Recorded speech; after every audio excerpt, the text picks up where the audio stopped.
et bonjour. J'ai choisi de vous retrouver pour une vidéo concernant un petit peu mon travail. Donc j'ai choisi le sujet des mécanismes tels que je les considère dans notre fonctionnement et l'importance évidemment de les connaître, de les différencier pour entretenir leur bon fonctionnement et donc entretenir votre bonne santé. Considérer son système énergétique pour rester en bonne santé et donc l'entretenir, surtout cette partie invisible que j'appelle l'information énergétique, cet ensemble d'informations énergétiques qui contient la mémoire énergétique et la mémoire d'âme. Alors, le mot âme peut faire peur à certains et certaines, mais ne mettez pas tout le monde dans la catégorie ésotérique sans comprendre l'importance de ces différents mécanismes qui interfèrent dans le fonctionnement de votre corps et qui font de vous l'être vivant incarné sur notre belle planète Terre. Les physiciens, aujourd'hui, reconnaissent d'ailleurs que cette partie invisible, ce champ énergétique est là, et ils considèrent aussi maintenant l'âme. C'est pour moi extraordinaire. Donc voilà un petit peu le but de cette vidéo. Qu'est-ce que le soin énergétique et surtout pour ma part, le soin SER, puisque c'est ce que je pratique et qui permet d'entretenir ces mécanismes. Alors, je vais vous parler de langage, je vais vous parler de systèmes mécaniques intelligents et différents. Nous sommes dotés nous sommes une super machine, surprenante, qui répond donc à des mécanismes vitaux différents. Je vais vous présenter ces trois mécanismes. Alors, nous devrions savoir faire le rapprochement d'un langage existant, celui du corps physique, et nous allons y revenir d'ailleurs, et celui de l'intuition, cet autre langage, moi, je pense à ça, au dialogue intérieur.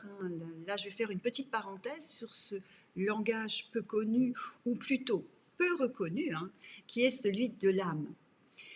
Pourtant, tout le monde connaît ce phénomène de l'intuition, cette petite voix intérieure qui vous prévient de quelque chose, ou que vous ressentez que non, ça, c'est pas bon du tout. Voilà. Là, je parle de la partie divine qui est en nous et qui appartient aussi à l'ensemble du corps que nous sommes et de son fonctionnement initial. On pourrait parler, pour ce fonctionnement-là, de l'incarnation de l'âme. Alors, les signaux envoyés par le corps passent par un même mode de fonctionnement. Nous parlerons là du langage du corps, semblable au langage de l'âme qu'est l'intuition, mais qui appartiennent à deux mécanismes différents qui cohabitent H24. Alors, ce langage du corps diffère quelque peu. Nous ne parlons plus de mêmes signaux. C'est vraiment tout autre chose. C'est une approche différente. On va le voir un petit peu. Un fonctionnement qui répond pourtant à un état émotionnel qui est tout aussi invisible. Vous êtes bien d'accord que l'émotion est invisible. C'est une conséquence, mais qui se rapporte, on va dire, et qui est très sensible à l'information passant par tous nos sens, comme la vue, l'ouïe, le toucher, etc. C'est un langage que vous connaissez, c'est le langage le plus courant, celui que vous reconnaissez, et c'est sur celui-ci que je vais essayer de vous interpeller, parce que ça va vous parler après pour l'autre langage. Parce que ce langage-là, il appartient au mécanisme physique, donc le corps, la matière. Et il mène aussi à l'action. Cette action est émise par le cerveau lors des réceptions émotionnelles à laquelle il se doit de répondre, puisque notre cerveau appartient à la matière, c'est-à-dire au corps physique, et qu'il fait partie d'un mécanisme intelligent. Donc la sensation physique est une réponse du cerveau, tout comme l'action qu'il dirige selon les systèmes qu'il va mettre en route, orthosympathique, parasympathique. Alors ce cerveau, depuis le thalamus et l'hypothalamus, où sont réparties des fonctions composées de plusieurs noyaux avec des rôles bien distincts et importants pour notre fonctionnement, il active des parties de votre corps en fonction du mode de réception. Alors nous construisons aussi grâce à nos émotions, bien entendu. Ça, c'est important aussi, hein. Je ne suis pas une spécialiste du fonctionnement de notre cerveau.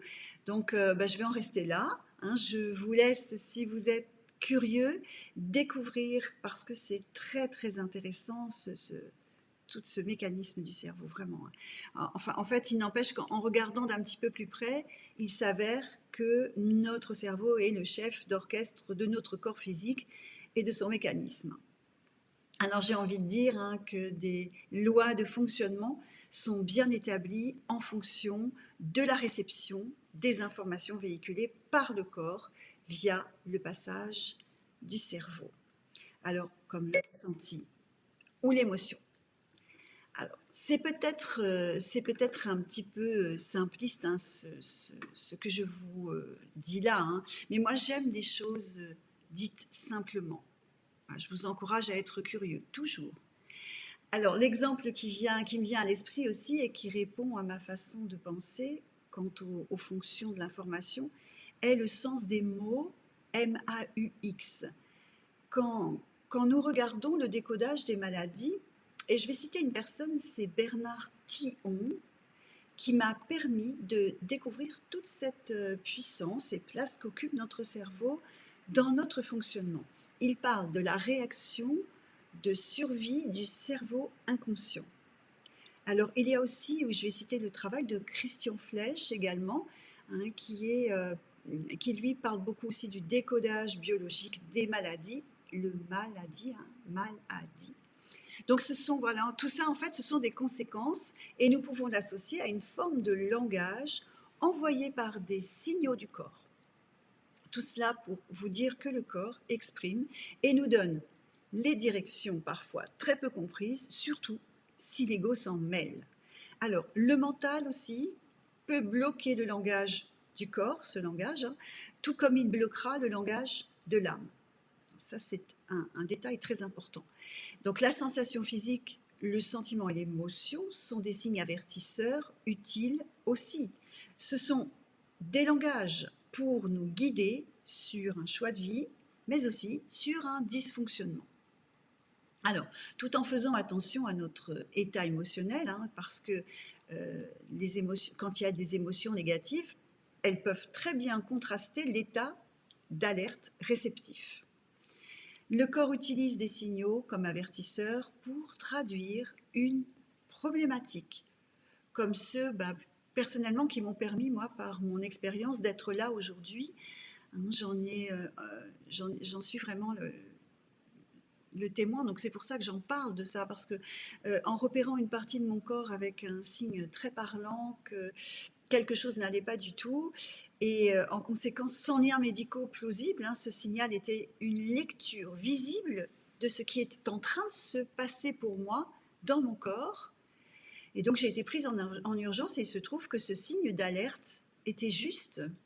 Donc voilà, je remercie qu'on m'ait envoyé ce signe et que j'ai pu le reconnaître. C'est pas évident cette prise de conscience des liens de communication parce que notre mode de fonctionnement éducatif n'en parle pas. On ne nous dit pas tout ça, on ne nous l'apprend pas, ça nous est inconnu.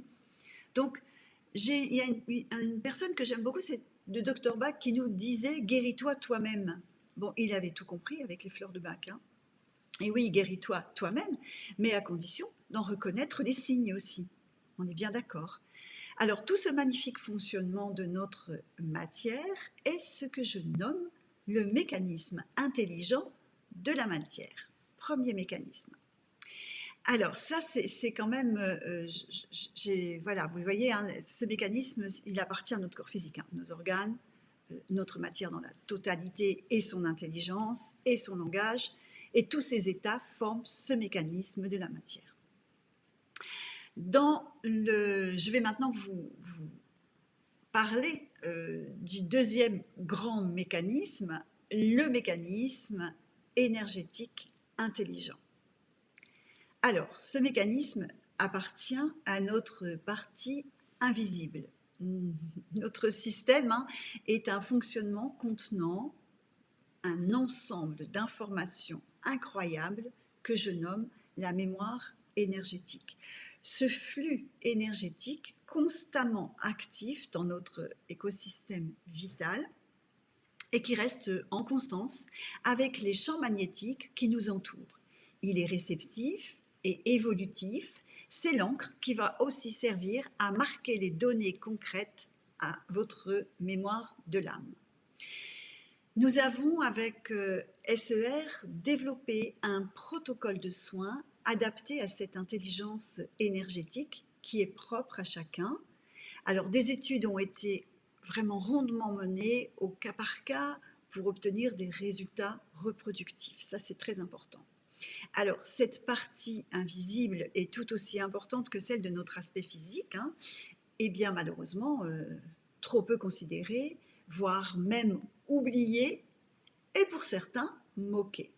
Bon, alors, l'aspect énergétique n'est pas comparable à une vibration, mais nous parlerons plutôt d'un flux énergétique d'informations appartenant à l'individu en lien avec l'écosystème énergétique universel et en lien avec son histoire depuis sa conception et voire au-delà, hein, si nous considérons l'importance du troisième mécanisme intelligent divin.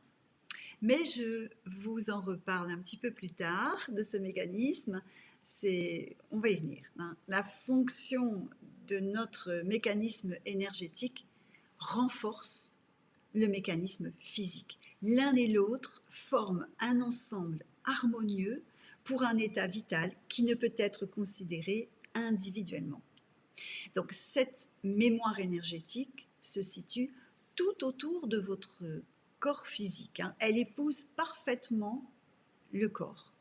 Cette approche est très contrastée, bien sûr, hein, car difficilement contrôlable, vu son état non palpable, ou plutôt hors de la matière, donc très controversée. Néanmoins, quand même, pour toutes les personnes qui prennent soin de cette partie de leur être, ils sont tous unanimes sur le bien-être que leur procure la remise en bon fonctionnement de ce mécanisme. Alors, je ne vais pas parler des soins ou des techniques des uns et des autres, mais vous parler de ce que je connais parfaitement pour aller même jusqu'à non seulement pratiquer, mais l'enseigner aussi. On en reparle en fin de cette vidéo. Donc, je n'emploierai pas de mots scientifiques non plus, hein, car notre système ne fait pas partie encore d'études scientifiques connues. Certains parlent de soins quantiques, mais encore là, je ne prendrai pas le risque de mélanger ce qui n'apporte toujours pas de réponse réelle à notre travail énergétique. On va laisser à César, hein, laissons à César ce qui est à César, vu que l'approche quantique n'apporte pas encore de réponse, puisque l'on parle de l'infiniment petit et que les réponses mathématiques n'ont pas encore été définies vraiment. Donc, laissons les mots scientifiques à la science et nous parlons de choses plus concrètes, hein. Donc, je vais parler plutôt de flux énergétiques et de ces informations considérables, hein, qui composent de manière holistique chaque être humain et activent un fonctionnement bien précis en fonction de toutes ces données. Alors, si on parle aussi des espaces-temps, hein, qui nous sont encore inconnus, eh bien voilà, ce système répond à des fonctions à découvrir. Et comme ça rassure tout le monde. Chacun entretient ses mécanismes et son fonctionnement énergétique en fonction des données qui lui sont propres, et ça parfois de manière très subtile. Ce mécanisme, il englobe le troisième mécanisme, hein, avec lequel un échange bien précis d'informations se produit et coïncide. Alors, avec ce fonctionnement du mécanisme intelligent physique, hein, bien entendu. On ne peut pas dissocier les trois, encore une fois. Alors, voici pour ce deuxième mécanisme appelé, je vous le rappelle, le mécanisme intelligent énergétique. Notre troisième mécanisme est celui que j'appelle le mécanisme intelligent divin. Tout simplement parce qu'il englobe le fonctionnement de l'âme. Alors, la mémoire d'âme tient une place aussi importante dans le bon fonctionnement de la machine humaine. D'ailleurs, hein, c'est notre véhicule, hein, cette matière. Donc l'âme s'incarne dans ce corps physique et pour parcourir tout au long de la vie de la personne des chemins multiples, tout simplement pour travailler sur sa mission d'assimilation, donc les mémoires d'âme. Et puis en fait, elle a tout orchestré et tout ça en collaboration très serrée avec ce corps physique et ce corps énergétique. Comme ça, ainsi, hein, les trois mécanismes collaborent et s'ils fonctionnent en harmonie, hein, ils entretiennent la vie de la personne dans son meilleur fonctionnement. Ça, c'est vraiment très important que vous le compreniez.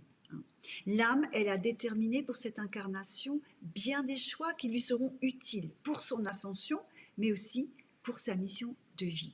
Donc la destinée et les expériences de l'incarné ne sont pas figées non plus. Évidemment, le libre arbitre joue un rôle très important aussi. On ne va pas s'écarter du sujet des trois mécanismes. J'y reviendrai dans une autre vidéo pour vous parler des missions aussi, des missions que l'âme est là. Je préfère vous parler de l'importance de bien entretenir le système d'échange entre ces trois mécanismes.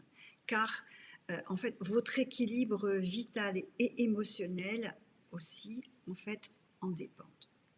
Donc, ces trois mécanismes fonctionnent donc en toute intelligence entre eux et en toute intelligence grâce à des échanges bien orchestrés. Lorsque la personne est désynchronisée, hein, puisque SER, c'est soins énergétiques et resynchronisation, donc lorsque la personne est désynchronisée, c'est que ces fonctionnements énergétiques, que sont les mémoires énergétiques appartenant au système individuel de chaque individu, et la mémoire d'âme qui appartient au fonctionnement de l'âme depuis sa première incarnation, eh bien, ne sont plus accordés. Voilà.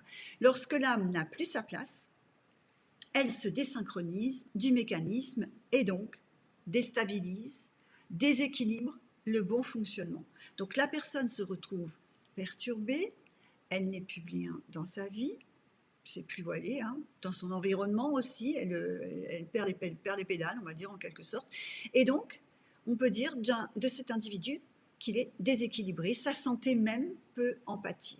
Alors, le but de SER est de rétablir ce bon fonctionnement afin de permettre à la personne de reprendre les rênes de sa vie, donc de resynchroniser ses fonctionnements en fait entre eux. Alors bien sûr, il ne s'agit pas de faire n'importe quoi. Pas de grande reconnexion. Cela n'a rien à voir, vraiment. Faites vraiment la différence parce que cette technique SER de resynchronisation, d'ailleurs nous fêtons nos 10 ans, est unique, vraiment. Ce protocole de soins est également une méthode pour aider le corps physique à retrouver sa force vitale. Alors, dans ma pratique, je ne suis pas guidée par des forces spirituelles ou des forces divines, on pourrait dire, parce que, en fait, nous avons développé cette technique avec SER pour rétablir les liens des mécanismes vitaux entre eux, mais c'est-à-dire on a fait quelque chose de vraiment très